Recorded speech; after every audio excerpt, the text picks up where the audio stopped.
Schools are frustrated with the lack of funding for school resource officers. That's why House Bill 152 would allow school districts to hire their own and not rely on a local police or sheriff's department for funding and personnel.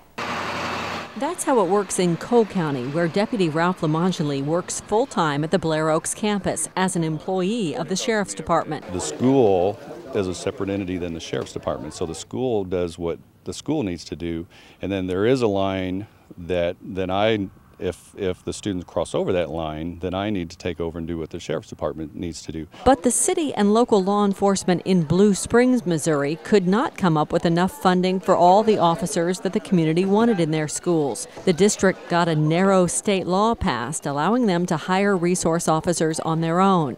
And the area's state representative, Sheila Solon, says other districts should have the same option. There's been a lot of bills filed this session in reaction to the terrible tragedy in Sandy Hook, and I thought, well, this is maybe one of the ways that we can help for some school districts, help to ensure the safety of our schools and students, and just giving the schools another option, another way to keep our schools safe. The school resource officers walk a fine line between serving their school district and their sheriff's department. But Sheriff Greg White says that's a good thing, because if they only serve their school district, it could be a major conflict of interest. And criminal law and school policy do not always line up exactly.